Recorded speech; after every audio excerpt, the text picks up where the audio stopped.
It's a Friday, obviously, and I'm going to, wow, moving the studio, and I've got so much stuff right off camera that's in my way. It's embarrassing, but it's a Friday, and I wasn't sure what I was going to talk about today, and I went to the post office, and I realized, another pile of mail, and a big pile it is. So here's the thing. I went to the post office to mail somebody a copy of Drawn to Injustice, and I mentioned the book I co-wrote with Timothy Masters in a recent video. And somebody said, Steve, do you have any copies of that left? And I said, actually, I do. We've got a few copies of it left. So if you're interested in a copy of Drawn to Injustice, send me a note. I'll work it out with you via Square. $20. That includes mailing, and I'll sign it, but it's got to be in the United States. Shipping to Canada, Australia, New Zealand, or England is cost prohibitive. And I've had people say, Steve, I'm willing to pay the cost. It's like, I have a hard time taking people's money on something like that, where it's going to be like, $45 to mail you a book for $20 and all the conversion and all that stuff. So anyway, that's what the receipt here is for. I do track these things, make sure they show up where they're supposed to. So I'm going to go through this. This is kind of like mail roulette. And if there's anything in here horribly offensive, there might be some bad edits, but you may never know. By the way, Mark, my dear friend in Ohio, said, Steve, I noticed at the end of a recent video, you cracked a joke about elephant grass that was so obscure I didn't get it. And I said, that's because I mentioned elephant grass in a video I've already shot. I uploaded it to YouTube. And then I realized that in the video, what I was talking about as elephant grass technically is not elephant grass. So before I uploaded it, I put a thing in the credits saying, by the way, just so you know, there's going to be one or two people out there who are going to get bent out of shape. I said what I called elephant grass actually has a more official name, and I gave it, and I said, so that's what I'm talking about right there. And then what happened is I used that template for that video for my next video. I may have done it twice, but I'm not sure. And so later I decided to switch the order of videos, because I don't always put them up in the exact order in which they're shot. And Mark goes, Steve, what are you talking about elephant grass for? What's that all about? So there you go. So I got a letter here from James, who says, Dear Steve, I'm a longtime viewer, first-time writer. I know you're not a member of the bar in Idaho, and the laws are somewhat different here. Well, they're wildly different from state to state, but I understand that you're pointing it out to me. So I'm looking for your thoughts, not legal advice. Hopefully my situation will be interesting enough for you to do a video. Realistically, I don't expect a response otherwise. Last year, I was in the market for a new car. I reached out to my local dealership. They did not have any Corollas in the trim levels I was interested in, except for cop magnet red and a hideous purplish blue. They talked me into putting down a $1,000 deposit and filling out a preference form, which included model, color, etc. The form contained the statement, I understand this deposit is non-refundable. In the event we are unable to meet the agreed upon time frame or vehicle requirements, a refund may be processed. 6 months later, they did not have a vehicle that met my specs and were completely unwilling to refund my deposit. I understand the key word here is may, which leaves it entirely at their discretion. And he goes, my instinct is I might be out of luck. Believe it or not, though, I think most people would interpret that to mean that you'll get a refund if they can't deliver. Now, I understand it says may. And an attorney or a judge might get hung up on that. But I think the fact that you're putting down a deposit and there's a clause that says if we're unable to meet the requirements of the contract, well, it would make most sense for you to say you'll get the money back. Otherwise, they could never give anyone their money back, leave that in there, and it'd be deceptive, nothing else. So I would say go to small claims court and file a lawsuit and see what happens. But then again, that's what I tell you if you're in Michigan and you're not. I got this letter here with a bunch of postage stamps on it from what appears to be Washington, the state of, not the city of, the state of Washington. Trying not to cut myself. This is a moräkniv, which is a Swedish knife. Viewer sent this in many years ago, and it's one of the sharpest things I've ever owned. Almost any time I take it out, I hurt myself. You think I would learn, but no, I don't. So I got the letter here. Oh, it's a Steve. The funky envelope is to get your attention. So he used all the stamps to get my attention. Good move, my friend. Dear Steve, I'd like to share my method of preventing colds, which I discovered about 5 years ago. Zinc works if used properly. The longer it takes to dissolve, the better. Cold Ease lozenges are available on Amazon. One lozenge contains 13 milligrams of zinc. I've also tried plain zinc at 50. At the first sign of a cold, I start taking it. The total medication is 9 pills, duration is 7 days. Your cold symptoms may vanish, but you must complete the 7-day program. I hope you find this useful. And he's referring to the fact that I caught a cold about 2 weeks ago. Over the weekend, I seem to recall it hit really bad on a couple days. I think it was Friday of the week. I lost my voice entirely. And by Sunday, I was getting better. But then I had a shortness of breath. But you have to understand, in the Midwest, there's a problem with particulate matter in the air that was coming over from Canada. Our dear neighbors to the north had forest fires raging out of control, and it looked foggy outside. It was just smoke hanging in the air. And our air quality index hit 250. And anything above 100 is considered to be something you got to watch out for. And I didn't realize till much later you're supposed to wear a mask on those days. And so I started wearing a mask 2 or 3 days into it, but I'd already done a lot of damage. So even right now, I still feel a little bit of sensitivity in my chest. If I took a real deep breath right now, I might start coughing. So I'm trying hard not to do that. So thank you for the note. I will try that next time. Maybe I'll get some zinc lozenges and get them and set them aside just for such an occasion. Here is a letter from the state of New York, not the city, but the state. It's rather lengthy, and it's stapled together in the top left-hand corner and contains several pages. And again, this might be important where I might not be able to tell you about it, but we'll see. Dear Mr. Lehto, I've been watching your YouTube videos for years. They're entertaining and informative. Great way to keep the public informed.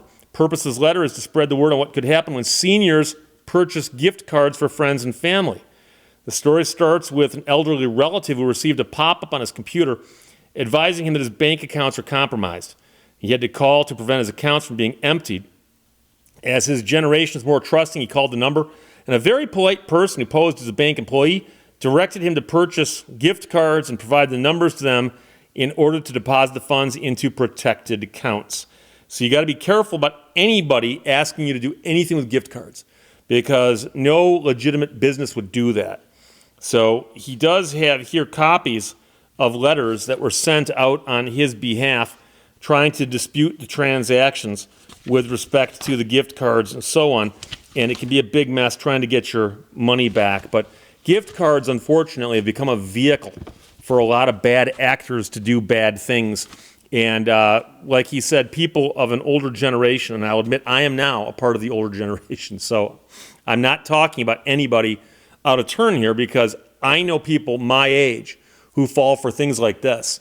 And so it's not like we're senile or anything. It's just that there was a time before gift cards and before the internet and before personal computers. I mean, I remember shopping for a personal computer and the salesman trying to talk me into a glorified typewriter. He says, this is a typewriter that will spell out on a little screen what you've typed. And then you hit enter and it'll print it for you. That's better than a personal computer. And I said, well, a personal computer lets me put the whole thing on the screen and then hit print. He goes, yeah, but then you got to buy a printer. The man had a point. I won't say it was a good point, but the man had a point. Bought a PC instead, my friend. So here's a letter from North Boston, New York. I love it when there's towns like Boston in New York or Paris in Michigan. Because you can always add a little levity to the story by going, oh yeah, I visited Paris, Michigan last week. So here's a letter. It says, Dear Steve, I'm a subscriber, an often enthusiastic viewer. Again, often, not always, often, enthusiastic viewer of your YouTube channel. I have a completely hypothetical law question about which I'm curious. Is it hypothetically possible for an act to be a felony in a local jurisdiction, despite the very same act being completely illegal everywhere outside that jurisdiction? And he says, if you'd like to answer the question, you can do so in writing in this envelope here, which I will do. But believe it or not, yes, the answer is yes. And the obvious example I can give you, it's not a felony, but the idea that, for instance, weed, 420 weed, is legal in some jurisdictions and illegal in others. And so if some local jurisdiction gets a wild hair up there, you know what? They can make something illegal that is not illegal elsewhere, as long as it doesn't violate the constitutional rights of somebody and so on and so forth. But generally speaking, yes, jurisdictions can do that. And I can't think of any examples involving felonies, but I'm sure that there are some out there. I got an ad here from Pet Supplies Plus, mailed to the previous owner of my P.O. box. But since it's not first-class mail, I won't take the time and trouble to forward that to her. Jeff, my dear friend Jeff in Alabama, has written me a letter, and I appreciate that. He's got an envelope. Now, Jeff actually sends me a lot of analog mail, and quite often he sends me 1 or 2 a week, and I appreciate that. I read them all. And they're generally comments of a humorous nature. And some people do that where they comment underneath the videos, and you can do that also. But he's chosen to write me these jokes and comments and so on. I think I've mentioned him in the last video I did. And though this one is a little thicker, and it actually involved 1, 2, 3, 4, 5, 6 postage stamps. So he goes, Steve, how do you make only preservation improvements to a house that has fire damage? And he's talking about a lawsuit where someone's severely fire damaged rental house was sold at a tax sale. No one other than the tax collector bid at the sale, so the state got the property. After 3 years, the tax sale certificate becomes a tax deed and ends the redemption period in most situations. So the state sold it to a builder who sold it to some kind of realty group who repaired it to habitable condition. Meanwhile, the guy who originally owned it wanted to redeem it in 2020 but did not want to pay for the cost of the repairs since repairs are restoration and not preservation, and apparently that's a distinction that the law says matters in those situations. Trial court agreed with him and set a redemption amount including only preservation items and ordered that a redemption deed be issued. And of course, that group that owned the hot potato in the last toss appealed, and the Court of Appeals pondered if anyone would ever again buy and fix up a tax sale property if the trial court was correct about the language and intent of the law. They ultimately decided that the trial court had made a mistake in limiting the definition of preservation improvements. And so that's gone up to the Supreme Court of Alabama. And what they're getting at is that if you get title to something, quite often good title is something that no one can argue with you about. But the problem is there's a lot of different situations where people can argue with you about title. And so if you can't pass good title to somebody, there's a cloud over the title, then who wants to buy the thing you've got with a clouded title? So the best example I can give you is you buy a house. If you buy a house and the seller says, oh, by the way, there's someone who claims they own the house, but don't worry about them, they've gone away. You're going to be like, what? So you buy title insurance to protect yourself against that, which I believe is what Jeff was joking about in his last letter to me about car titles. And so there's always a situation where you wonder, how do we finalize the title to something, the certificate of title, and make it final so no one could ever dispute this? And strangely, the title insurance doesn't prevent that from happening. It simply compensates you if it does happen in recognition of the fact that it can, in fact, happen. So if you have a tax sale where something can be redeemed, you need to be aware of what the redemption period is or what the redemption requirements are, and be aware that that could happen to you. But once that time runs, you think that would be the end of it. But as pointed out, people can argue about the meanings of statutes and words. I did get a note here from W2PND, Staten Island, New York, and it's one of them cards that people send out that regard amateur radio. And this is from my dear friend Paul, and I've met Paul. He showed up at the Tucker show in Hershey, at the Tucker convention. And so he says that he's thrown this in my direction for my snail mail collection, and I will add this to my collection of postcards, because I've got quite a few postcards from people around the nation who've sent me postcards. And I always wonder if I'll have enough time to, I always wonder if I'll have enough to talk about during one of these videos. And I look down at the time and I'm like, oh, I'm already running long. Got a t-shirt here, which will make it into the mix very shortly. Deluxe Karate. And is it the correct size? Is it the double X? Yes, it is. So as noted in the credits of every video I put up recently, I wear a double XL.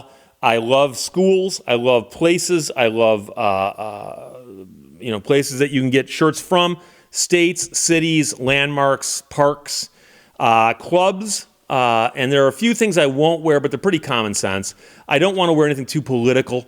I don't want to wear anything too controversial. And I don't want to wear anything that is too arguably bad taste.